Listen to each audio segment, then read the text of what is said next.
नमस्कार। स्वागत है आप सभी का YouTube चैनल ज्ञान प्रवाह में। आज की वीडियो में हम शब्द संचय शोधन के अंतर्गत अंतर व भेद में फर्क जानेंगे। क्या आप जानते हैं अंतर व भेद में क्या फर्क है? क्या दोनों एक ही हैं? वस्तुतः दोनों में भौतिक भेद है। यहाँ भौतिक शब्द पर ध्यान दें तो यह भूत से बना हुआ विशेषण शब्द है। भूत धन इक भौतिक। भूत शब्द का मूल अर्थ है पदार्थ जिसकी पृथक सत्ता हो।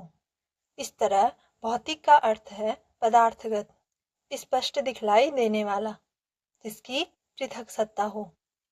आइए अब अंतर व भेद को समझते हैं। भेद आंतरिक है और अंतर बाह्य।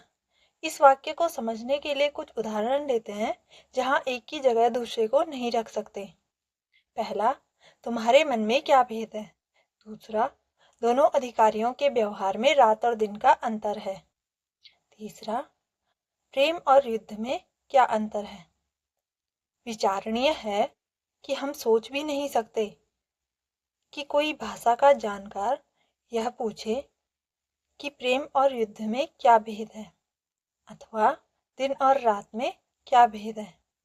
स्पष्ट है कि हम जाने अनजाने में कई बार प्रयोग तो सही कर लेते हैं, परंतु इस दिशा में सोच नहीं पाते कि ये दोनों शब्द किन अलग अलग अवसरों के लिए तथा किन अलग अलग उद्देश्यों के लिए प्रयुक्त होते हैं। आइए भेद को समझते हैं। भेद का क्या अर्थ है और कहाँ प्रयोग होता है? भेद का अर्थ है कोई छिपी हुई बात, मर्म, तात्पर्य आदि। उदाहरण, तुम्हारे मन में क्या भेद है? दूसरा, प्रकार, तरह आदि। उदाहरण, सर्वनाम के 6 भेद हैं तो सभी सर्वनाम ही, परंतु उनमें आपस में भेद है अथवा आंतरिक भिन्नता है। ध्यान दें कि सर्वनाम और विशेषण अथवा सर्वनाम और संज्ञा में अंतर होता है, जबकि सर्वनाम के भेद होते हैं, संज्ञा के भेद होते हैं, विशेषण के भेद होते हैं। भेदने अथवा छेदने की क्रिया के लिए भी भेद शब्द का प्रयोग होता है। शत्रु को बहलाकर अपनी ओर मिलाना अथवा शत्रुओं में परस्पर फूट अथवा द्वेष उत्पन्न करना भी भेद कहलाता है। घर का भेदी लंका ढाए में भेद से बना भेदी शब्द इसी अर्थ में प्रयुक्त हुआ है। भेद एक सूक्ष्म क्रिया है जो एक ही निकाय के अंदर होने वाले बदलाव, तुलना, फर्क आदि को दर्शाती है अथवा अभिव्यंजित करती है। आइए अब अंतर शब्द को व उसके प्रयोग को जानते हैं।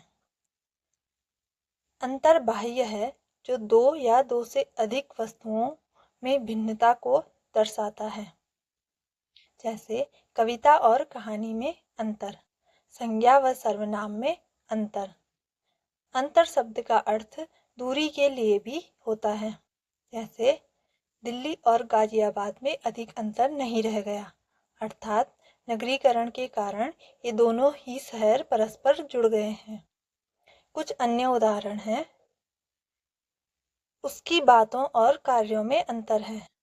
दो समय बिंदुओं के बीच अंतर है। दो वस्तुओं के गुणों में अंतर है। इस प्रकार हम देखते हैं कि भेद एक ही वस्तु या समुदाय के अंदर होने वाले बदलाव को दर्शाता है, जबकि अंतर दो या अधिक वस्तुओं के मध्य की भिन्नता को दर्शाता है। जहाँ तक फर्क का सवाल है तो यह फारसी शब्द है जो इन दोनों का समानार्थी है और दोनों के लिए ही प्रयुक्त हो सकता है। हालांकि यह शब्द अंतर के ज्यादा करीब है। धन्यवाद।